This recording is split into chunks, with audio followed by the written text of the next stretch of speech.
Hi everybody, my name is Alan. On behalf of the crew, I'd like to welcome you to another edition of Bridging Heaven and Earth.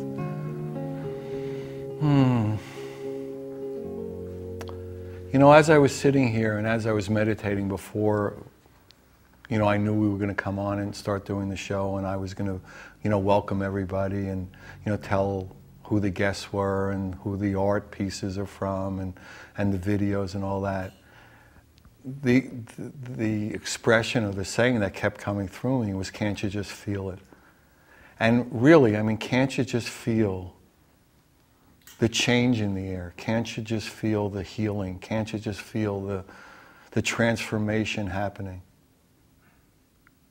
And it's just so palpable in light of all the things that are the same and are unrelentingly, in a sense, heavy and disheartening and disharmonious, that the love is sprouting through, that the love is coming through the concrete, that the healing, that the transformation is rising up, unstoppable. And it's just sweeping the world. Little by little, big by big, extraordinary event by small miracle. And can't you just feel it? And don't you just want to feel it more, and don't you just want to be part of it? Don't you just want to feel the love and share it? And each of us in this human body, in this human species, does. At the heart of it, at the root of it, at the essence of each of us is that hunger to feel love and share it. And it's really simple and it's really elemental. It's really almost primordial. It's why we're on this planet, why we've always been on this planet. And especially now we have the extraordinary grand opportunity to be part of this unbelievable grand healing and transformation, and to build a new paradigms together joyously and lovingly, collaboratively, creatively. To feel infinite, to feel included, to feel unconditional love is our birthright, is our destiny. And here we are. I mean, I just recently had the opportunity to be on an airplane. And I've flown, you know, in my life, you know. I guess you figure I'm not 15 or 20 anymore. So over the years, I've flown on a lot of planes, a lot of different places. And this time it was unbelievable to me to see how many young people, I mean really young people, you know, babies and kids under 5 and 6 and 7, were flying, I mean, on a 6-hour plane ride so unbelievably joyously. Very little crying, and it was a big, you know, 767, so there were a lot of kids on it. It was during the summer. And the kids are coming in with a real grace and a real knowing and a real happiness. And it's our job as adults in this way, as elders, as adults, as people who aren't 5, 6, 7, to bring in the love, to allow them to shine, to allow them not to have to go through fear and greed and uncertainty, as we did, most of us. So what an opportunity we have together. Together we can do it. Together it is happening. Can't you just feel it?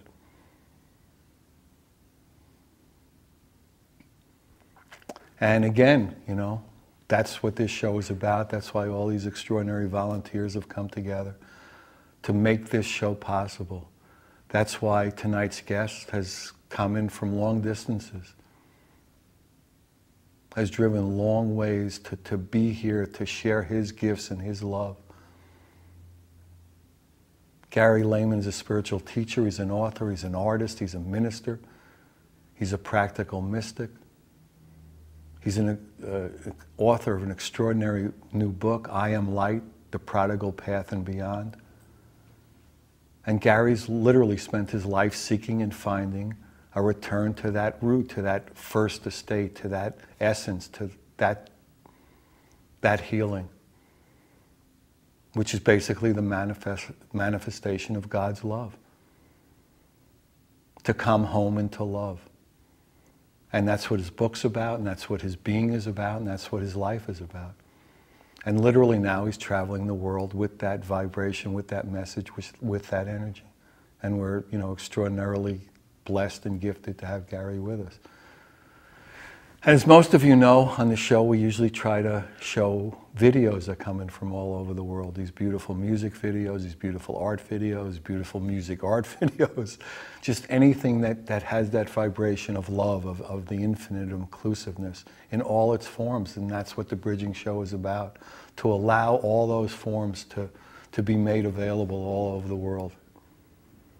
And tonight we have a beautiful music video from Peter Elmberg from Sweden. Spiritual Revolution, very joyous, very beautiful. And then another one that's from the Lessia Bridging Heaven Earth CD, and we've shown other of her videos, called Enough God, another beautiful video. And, you know, as most of you know as well, we're in the middle of a real healing, a real acupuncture for the planet. It came to us as a vision, it came as a dream, to reach out to the world and say, we have this vehicle bridging heaven and earth. And let us use this vehicle to bring your vibration, your message, your healing, your art to the world. And just produce a new original piece based on the theme Bridging Heaven and Earth. No deadlines, no time frames, no age requirements, no skill requirements, no format requirements, any size, any format, any medium. You produce it, you get it to us here, and you can write poetry about it, you can write text about your experience, and we will read that over the air, we will show that art, we will have art projects, a website, a beautiful art website, healing art website, it's heaventoearthart.com, beautiful pieces. And so far we received well over 250 pieces from all over the world, every age, countries from all over the world, people have submitted pieces.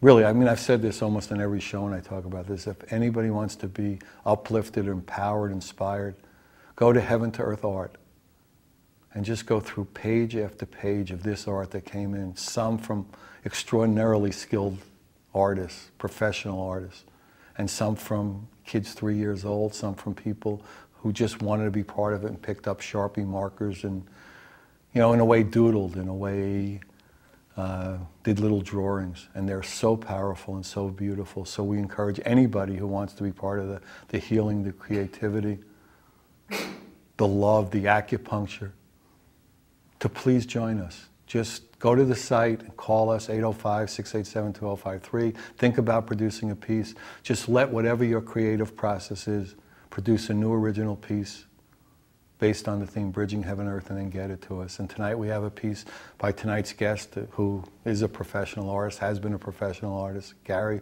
produced an extraordinary piece. And another professional artist this particular show, Sandy Medeiros from LA area, who's, you know, a fusion artist and a beautiful friend of Bridging, produced another beautiful piece. So there's so much opportunity and so much love in all its forms available tonight. So I would just really suggest settle in and just open your heart, because that's what it's about, is the open heart, the healing of the heart, to come home into love. So join me in a short meditation, then we'll have the videos, and then we'll have Gary with us, and it's an opportunity to come together, and together we can. And can't you just feel it?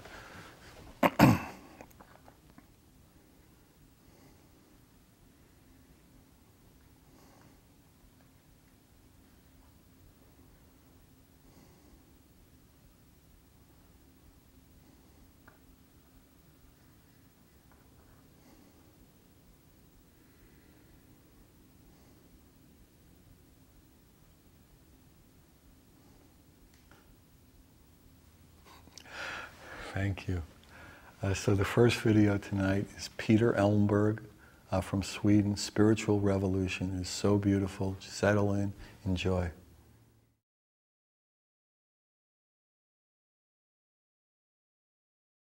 Yes, all massive. Yes, all massive, all cool. This one a brand new, so let me pass through. From we to you. Yeah. Here we crowd of people and try to over overstand. When I and I the rasta deck on the mic section.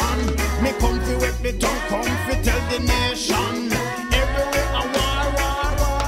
What we need today is to find another way and leave those games we play.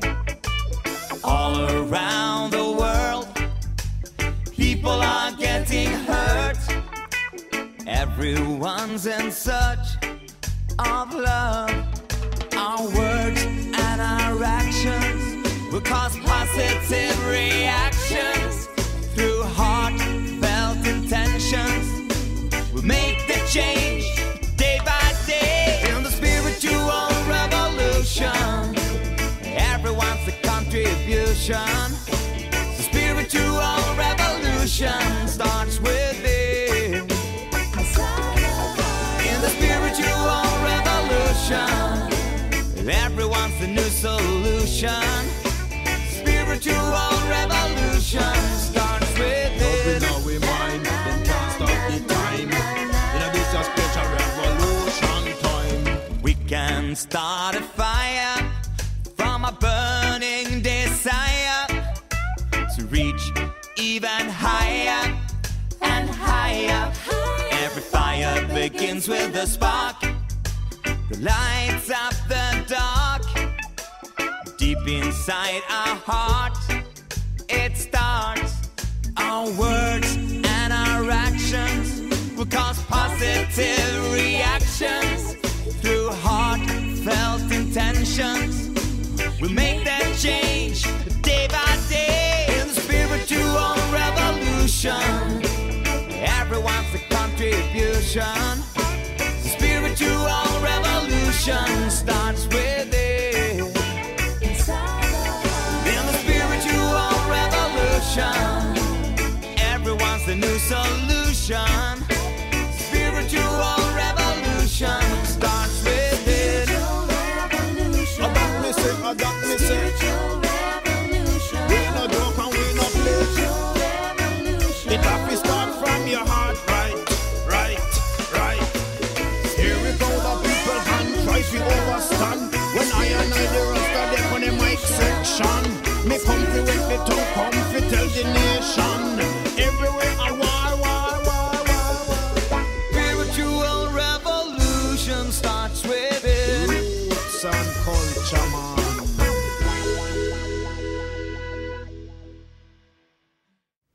Hi everybody, welcome back. So that was a beautiful video. Peter Elmberg from Sweden, Spiritual Revolution. Just very joyous, very loving. Thank you, Peter, for sending it. And you know, that's it. Let's really do it. Let's bring that joy back. Let's bring the magic back. And the extraordinary art piece you're seeing, the art piece that was done for the Healing Art Project was Sandy Medeiros, New Growth 2. Sandy's from Los Angeles, California. It's an acrylic on canvas. Sandy's a professional artist, an extraordinary being. She's a fusion artist, studied with Rizzulli, who was a former guest on the show, and the founder of Fusion Art. Just a beautiful, well, you can see it, what a beautiful piece this is. And really, anybody who wants to be part of the art project, anybody who wants to be part of the healing, the collaboration, the creativity, produce a new original piece based on the theme Bridging Heaven and Earth. The more people that do it, the better the healing, and just the better the acupuncture for the planet, and the better for all of us. So join us. Everyone is welcome. No skill level, no time frame, just the desire to be part of that healing. So we're on set with Gary. So Gary, you wrote this extraordinary book, I Am Light. What kind of propelled you to do it? And what do you mean by that, I am light? How did that come through you in that way? Okay. Thank you, Alan, for having me on the program. I am light, to me, is the essence of what I'll refer to as the Master Jesus message to the planet. He frequently said things like, I am the light of the world, or ye are the light of the world, referring to humanity. And from a quantum physics level, we're all light, which I think is really amazing. The physicists, the scientific community today is becoming very mystically oriented, actually. They're getting to the point where they've figured out all the little particles they can find, and there are no more particles to find. And the only explanation they can come up with at this point is that this light that they're searching for is not a particle at all, but it is consciousness. And they're beginning to talk like mystics. So the mystics and the scientific community are finally beginning to interface. If I can use a computer term, I think the metaphor or analogy is appropriate. This light that they're searching for in deep space through the Hubble telescope and so forth is intelligence. And they're beginning to agree with the mystical community in saying the universe is a grand thought. And it has palpable presence. We don't know how it works, but it is a form of light that we're still examining. So that I felt prompted to title my book, I Am Light, because it in a sense kind of bridges that a bit. In fact, the cover, I love the cover illustration. And I just pulled the cover off of the Hubble telescope website, and in there they have some marvelous pictures that the telescope has taken. And the one I chose was the Hourglass Nebula, which are essentially two intersecting rings of light. And at the Vesica Pisces, where the two rings overlap, is this beautiful blue eye that looks back at humanity through the Hubble telescope. So that's why I chose that title, I Am Light. But the way the book came about, I was doing some reflective writing in the early morning. I'm very often prompted to get up in the morning quite early, and I have been for many, many years, sometimes to just write poetry or to meditate. And in this particular case, about 2 years ago, I was prompted to get up, and I'm doing some writing. I'm thinking I'm doing some journaling to my son. I wanted to pass on a family legacy to him. And I'm in this nice reflective frame of mind, heartful, if you will. And the inner voice says, Jesus here, take notes. And at first I was a little bit, I felt a little strange because I'd never had... So you had experiences like this before, but nothing Yes. where it said Jesus. It No, had other... the Master of Masters never showed up before. Right, okay. And even though I'd love to meet Right. meet the Master, I think everybody would. But I'd had downloads, if you will, from Pythagoras and other ascended masters, so-called, or what we'll call entities that are referred to as the heavenly host. Many people are having these experiences nowadays. But in the past, I've been very reluctant to say anything or act on anything because I'm a very private person. My wife and I essentially don't like publicity and whatnot. In fact, in the years when I was doing active ministry, I very seldom shared these kinds of stories with my congregation. I was joking with your staff earlier today as we were having lunch, and I didn't say anything because they were either going to put me on a pedestal or they were going to run me out of town on a rail. So I didn't want either one of those things to happen. So I was very careful about sharing these kinds of revelations and stories. But now the time is different. People are being quickened. There's a phrase in the book of Hebrews out of the Christian New Testament in which the unknown biblical writer, by the way, nobody knows who wrote this book, says in there that there will be a time when God will touch the hearts and minds of humanity and will be as one with the source. And there's another little interesting phrase in there, and it says, and you will not need to teach anyone or one another anymore. And that's what's going on now. People are just getting, you might say, these cosmic downloads from these higher orders of intelligences in a very normal way now. Here, 30 or 40 years ago, these would have been extraordinary experiences people were having.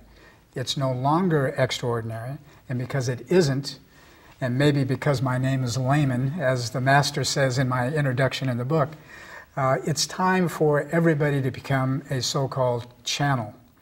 But I like to relanguage that because the word channel, I think, has been abused a lot. I would rather call it extended awareness or blended awareness with the theme that you so often like to articulate here is it's part of the oneness. There really is no division in the universe from a cosmic perspective. We only create these senses of separation and division culturally and gender and racially and so forth. We only create those thought forms in our own minds.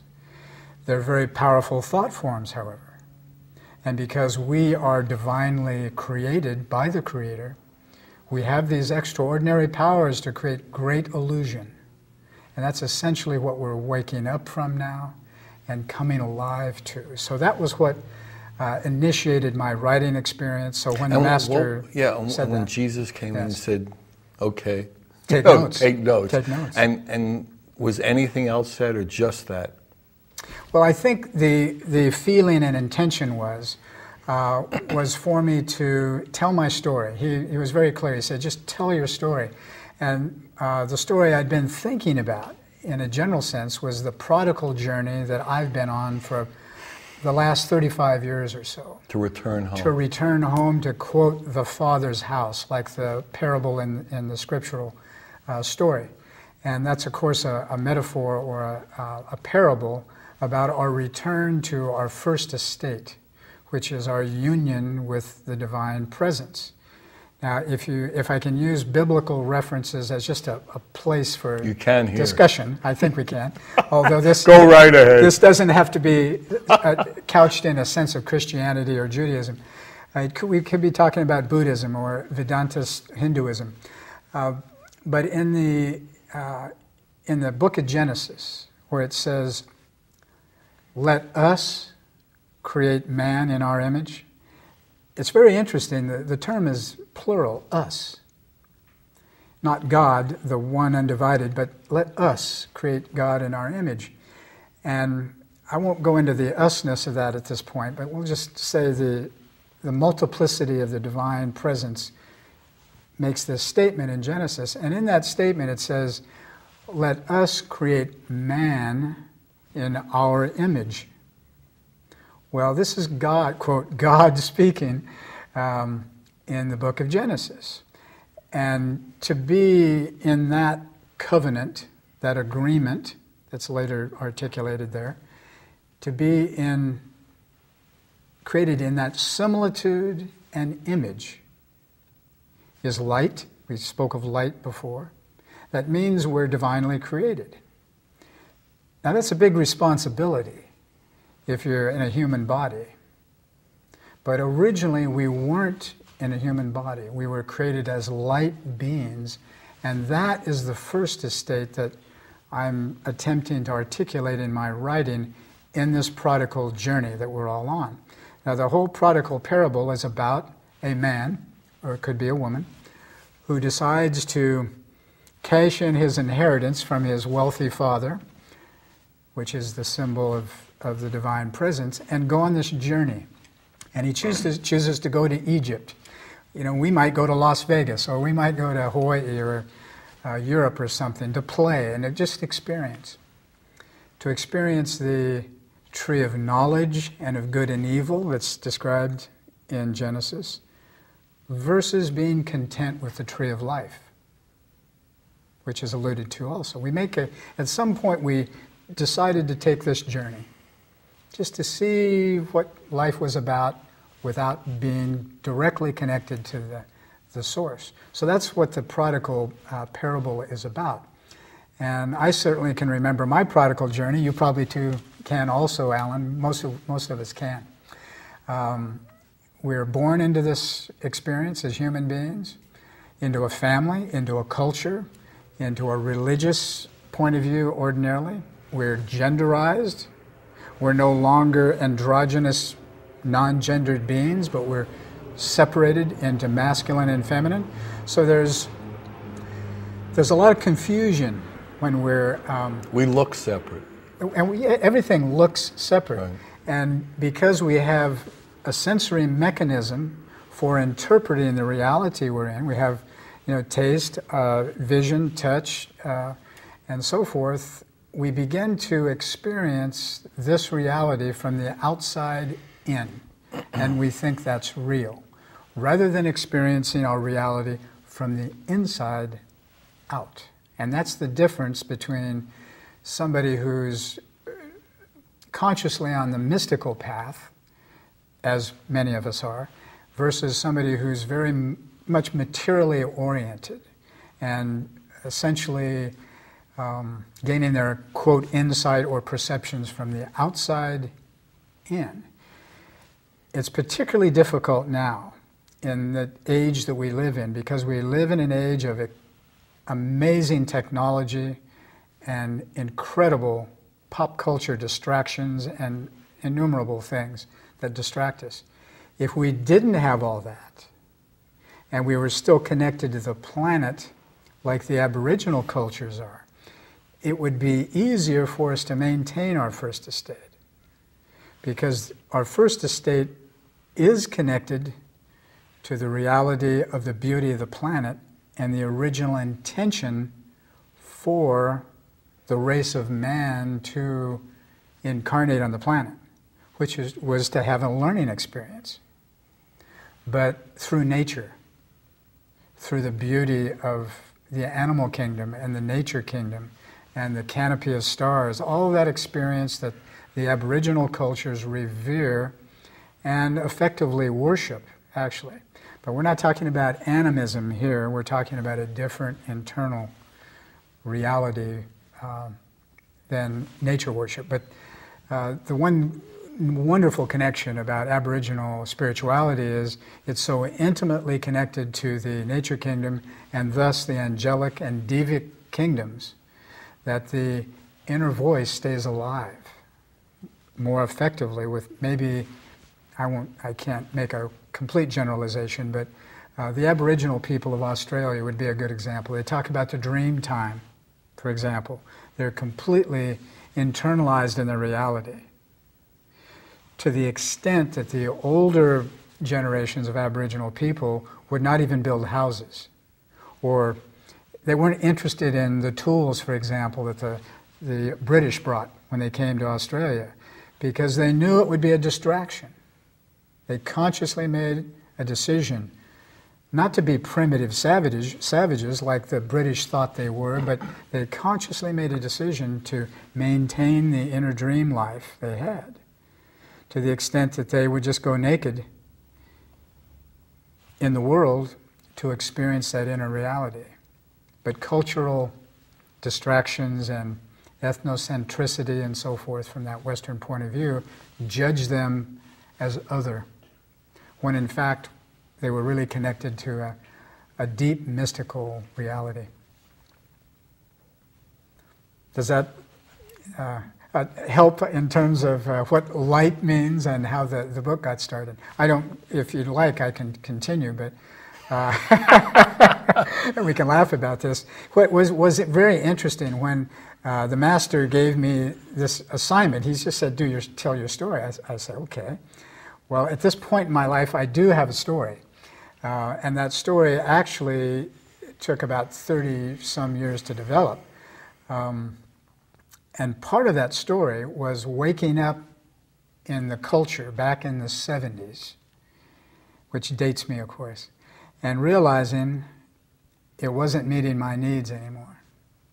And I don't mean to sound like an America basher or anything, because there are many wonderful things about American culture and the things we hold near and dear. But there are certain myths we grow up with, especially attached to the so-called American dream, for example, or our mythos around relationships, boy-girl stuff. And I was very much attached to those. I was raised in a fairly conservative Christian context, family, and very patriotic family. Most of my relatives served in the military with honor, World War II, and so forth. And to me, that was the way to be a patriot, to get good grades in school, go on to college, and be a professional of some sort, marry, and so on, that kind of thing. Well, when the 70s came in, and many of us got drafted into the military during the Vietnam thing. We began to kind of question that, that need to be patriotic in that way. So I got drafted into the military. My mythos around relationship exploded when my marriage disintegrated. When I got out of the military, they were supposed to save your job for you after you served your time. My job had been given away to somebody else. And I literally had to recreate my reality based upon what I thought had meaning. And so I limped along for a while. I returned to my job as an art educator. And that was wonderful for a while. I had a new son at the time in my gradually disintegrating marriage. He gave me a degree of joy. I reconnected with nature. But there were still these residual pieces of the myths that I'd been raised with, both religiously, patriotically, and so forth, that weren't working for me. And I got to a point where I just had to literally scream at the sky one day and said, Divine Presence, whoever you are, show me what this is all about. I'm not having any fun. Life ought to be joyful. Life ought to have meaning. And it was no longer joyful. It didn't have the meaning that I thought it was supposed to have as a young man. So back in that time when the law of attraction had not been put in a book and people weren't really talking about it, I automatically invoked the law of attraction, which is like a profound prayer to the cosmos by demanding of the universe an answer to my circumstance. Unbeknownst to me, I created a cascading series of events that led to a series of extended periods of awareness, to the point where it was hard to drive a car, where it functioned socially. But nonetheless, I had asked for some of those experiences, and most of those were very good experiences. In general, they were very loving. My awareness was expanded, and I met the right people to give me the answers I needed. And those are the things that I found I needed to write in the book. And the reason why it's important, this journey is not just a personal memoir, it's really an archetypal journey that we all take. Joseph Campbell spoke of this in a very eloquent way years ago when he spoke of the hero's journey that we're all on. We're struggling in one form or another in this level of reality to try to find out who we are. All right, we'll see the second video, Sure. and then we'll come back and Sure. get into that more. Okay, so the second video tonight is, from the Lessia Bridging Heaven Earth CD. It's called Enough God. Lessia is singing, Lessia wrote it. She and I produced this Lessia Bridging Heaven and Earth CD. It's beautiful. It's available all over, but this is the video we put together for this one song, Enough God. So enjoy.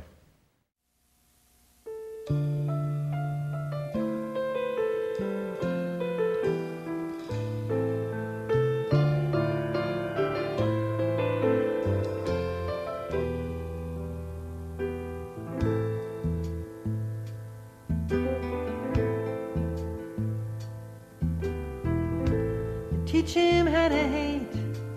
Don't ask why, just do it. They teach him how to kill. So well, there's nothing to it. They teach him how to load and fire for their holy lands. They take a little boy and make him an angry man. But isn't there enough God to go around? Aren't there enough soldiers underground? Isn't there a bit of peace to be found? Isn't there enough God to go around?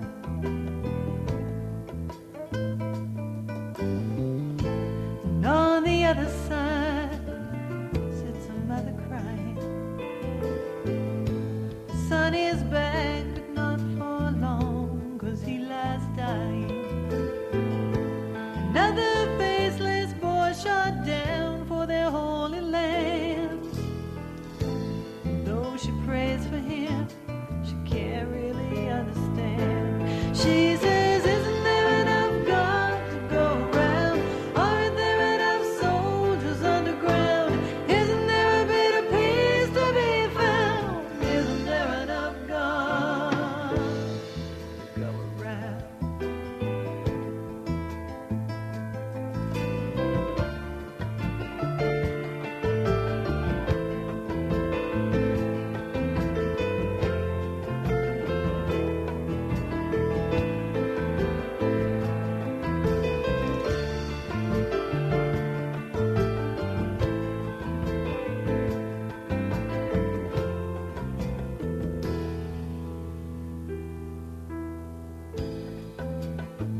people, they close their eyes, they don't see what they're doing.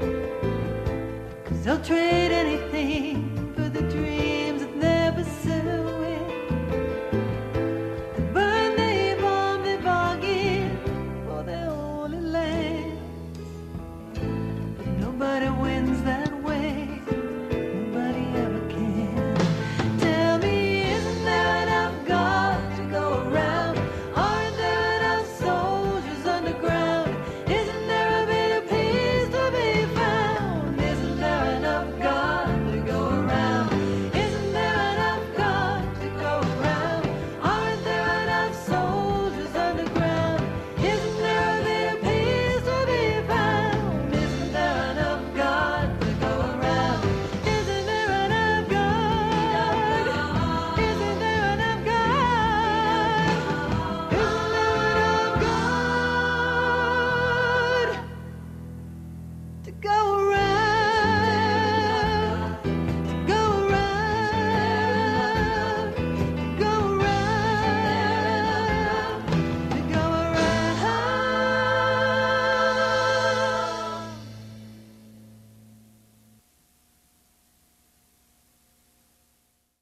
Hi everybody, welcome back. So, is there enough God to go around? Can we just get along? Really, I mean, there's really, it's the time for us to really experience our essence, our oneness, which is all the same. So enough God. And the extraordinary art piece you're seeing in between Gary and I was done by Gary. It's called the Solar Harp.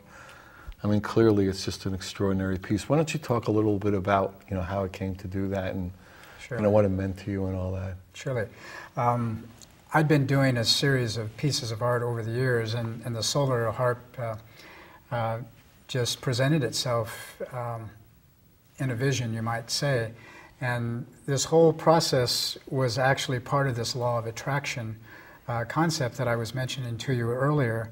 And it's related to how the masters feed us information. It's related to dreams that we receive. We all dream, whether we remember or not. And it has to do with this interdimensional communication that we refer to as, quote, channeling.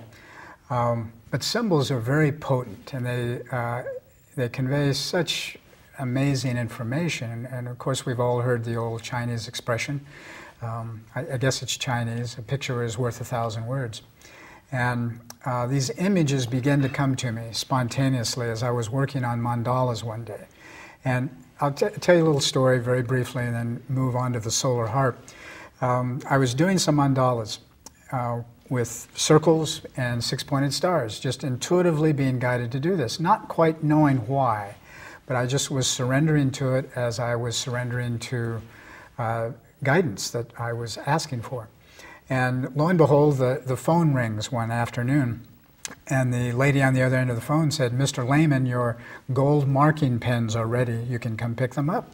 And I said, "Well, thank you very much. I'll be down to pick them up." The interesting thing was that I didn't tell her was I had never ordered gold marking pens.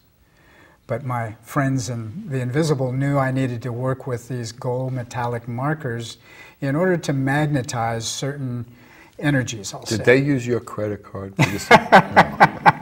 No. You got to be careful. Well, No, good. they were very good about that. No, good. Okay. So I started using these gold metallic felt markers, and the imagery became even more powerful. And the teacher I was working with at the time was working with an ascended master consciously. And because I was her student at the time, she would give me these suggestions of what to do for my own personal growth spiritually. So she suggested that I go to a psychic fair and do mandala readings for people. And this is how the visionary art really was birthed in my experience. And I was really nervous about doing this because I wasn't used to going to these kinds of activities, and the idea of being a, quote, psychic, it really troubled me a little bit. But I still went ahead and did it. And so I presented myself at this fair, and lo and behold, I would tune in with people. I'd have my mandala ready to work on, and I would touch in with the people, and these downloads of symbols would begin to come in, and I was guided to place them within the mandala, and then help the person use those symbols for inner reflection, which was essentially my task. It was to tell them not to necessarily go to a psychic, but to tune into their inner life and to be guided from the inside out, as I was describing to you before.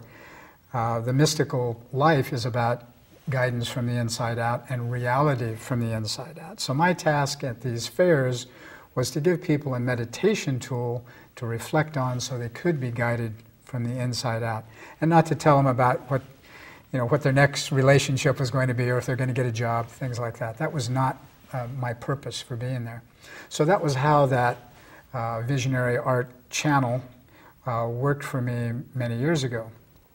Then as I got into ministry, the art became less and less important as I internalized these sacred geometries within my own meditative practice, which is really the purpose for visionary art and especially sacred geometry. Now, the mandala tradition is about inner attunement. And I think in the West, people are confused about why the Tibetans use circles and squares to do their sand paintings, and why Hindu mystics meditate on the Sri Yantra and things like that, why the Masonic builders of the cathedrals in Europe had rose windows and quite frequently would use six-pointed stars.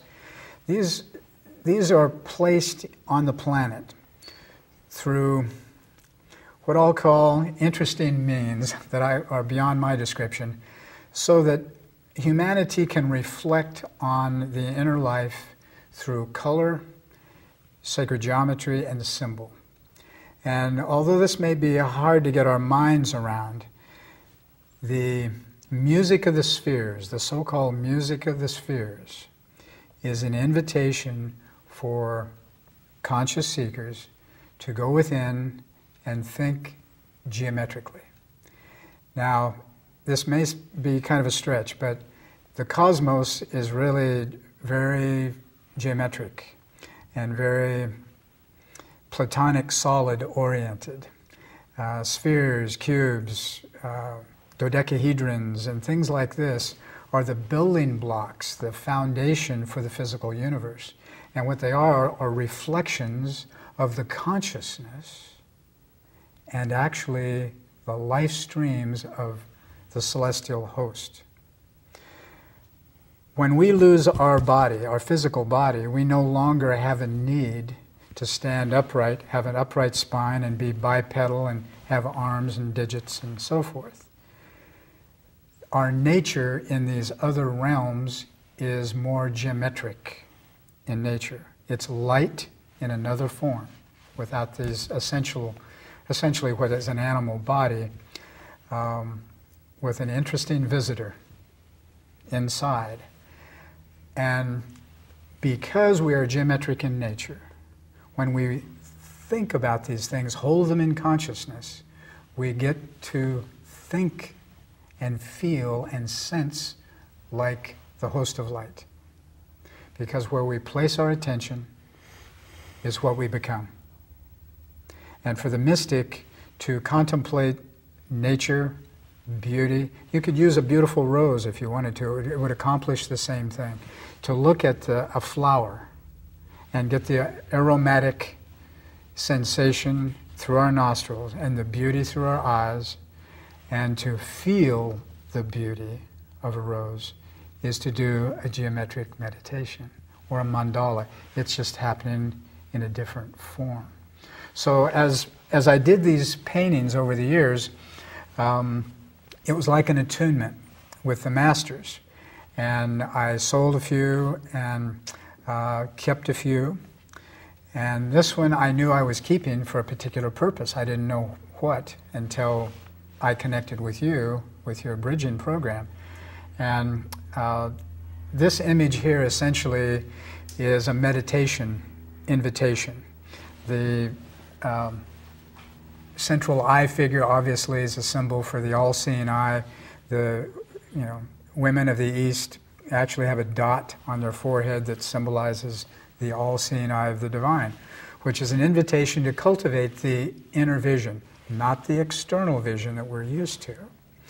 So using this capacity of inner visualization, which is not fantasy, by the way. There's a difference between fantasy and asking for a vision, a genuine vision, like a Native American brave might do on a vision quest. That's a different thing. So in this process, I would ask for a vision of a piece of art if I was prompted to do a piece of art. This one here, this particular vision, I really like a lot because it actually represents a whole cosmology, an interdimensional interface, if you will. If we can think of this eye as symbolic of the absolute oneness of creation, from, let's say, the central sun of this galaxy that has produced this local universe, and all of what we are, as Carl Sagan used to say, we're the stuff of the stars, stardust. Everything that came out of the central sun of this galaxy that made star systems, solar systems, planets, comets, and everything else, including us, emanates out of that one place. But paradoxically, it creates incredible diversity, almost infinite diversity in the process of its creation, which is what the Genesis theme is all about. In the beginning, the divine presence creates everything, including the sons and daughters of God, who are to inhabit the planets and to multiply and have an interesting experience. And prosper, yeah, and all those good things, right. Not necessarily, you know, do video games and play Xbox, right? But we get to create anything we want. So that's what free will is about, and that's the nature of what it is to be a son and daughter of the divine, which is to be able to create freely with the proviso that you create righteously and in goodness and in love. The unfortunate thing is we've developed an alter ego that likes to do other things other than that, and that's what we're all working on to process, and that's what the prodigal journey is about, is letting that portion of this false ego, and there's nothing wrong with a divine ego, that's fine, we're designed to have an ego, but a sacred ego. It's the alter ego of illusion that we carry around as that backpack of rocks that you like to describe sometimes. So what this represents is the infinite oneness creating out of the threefoldness of itself. We've heard of the Christian Trinity before. We like to call it love, wisdom, and power. And the first ray that comes out of the infinite presence is divine will, often articulated as blue, a blue ray that says, this is what I intend to do. And along with that is that yellow gold ray, which is clarity of thought and perfect, like the divine, say the Immaculate Conception perhaps, and all wrapped up in the third ray, which is love's presence. And that begins to morph into the sevenfold nature of the chakra system that most of us are familiar with. So that's what this is. The 3 become the 7, become the 12. And the 12 is the multiplicity of everything.